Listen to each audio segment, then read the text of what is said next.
حضرت عمر رضی اللہ عنہ کا اسلام۔ حضرت حمزہ رضی اللہ عنہ کے اسلام لانے کے بعد تیسرے ہی دن حضرت عمر رضی اللہ عنہ بھی دولت اسلام سے مالا مال ہو گئے۔ آپ رضی اللہ عنہ کے مشرف با اسلام ہونے کے واقعات میں بہت سی روایت ہے۔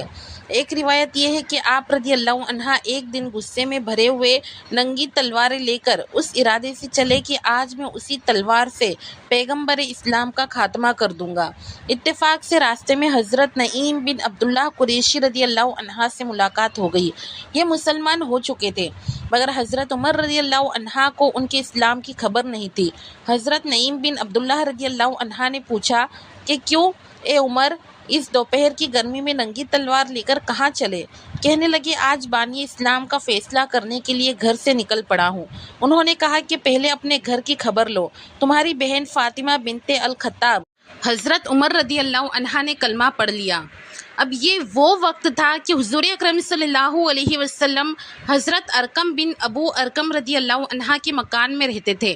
حضرت عمر رضی اللہ عنہ بہن کے گھر سے نکلے اور سیدھے حضرت ارقم رضی اللہ عنہ کے مکان پر پہنچے تو دروازہ بند پایا۔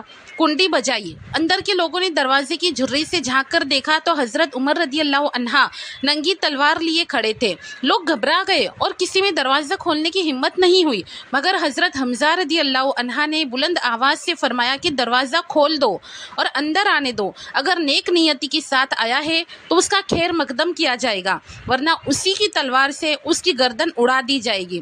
حضرت عمر رضی اللہ عنہ نے اندر قدم رکھا تو حضور اکرم صلی اللہ علیہ وسلم نے خود آگے بڑھ کر حضرت عمر رضی اللہ عنہ کا بازو پکڑا اور فرمایا کہ اے خطاب کے بیٹے، تو مسلمان ہو جا، آخر تو کب تک مجھ سے لڑتا؟ حضرت عمر رضی اللہ عنہ کے مسلمان ہونے کا ایک سبب یہ بھی بتایا گیا ہے کہ خود حضرت عمر رضی اللہ عنہ فرمایا کرتے تھے کہ میں کفر کی حالت میں قریش کے بتوں کے پاس حاضر تھا۔ اتنے میں ایک شخص گائے کا ایک بچڑا لے کر آیا اور اس کو بتوں کے نام پر ذبح کیا۔ پھر بڑے زور سے چیخ مار کر کسی نے یہ کہا کہ یا جلی ان امر نجی ان رجل فصیح یقول لا الہ الا اللہ۔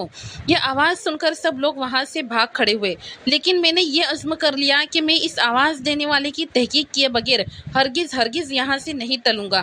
اس کے بعد پھر یہی آواز آئی کہ یا جلی ان امر نجی ان رجل فصیح یقول لا الہ الا اللہ، یعنی ایک کھلی ہوئی دشمنی کرنے والے ایک کامیابی کی چیز ہے کہ ایک فصاحت والا آدمی لا الہ الا اللہ کہہ رہا ہے، حالانکہ بتوں کے آس پاس میرے سوا دوسرا کوئی بھی نہیں تھا۔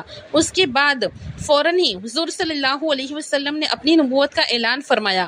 اس واقعے سے حضرت عمر رضی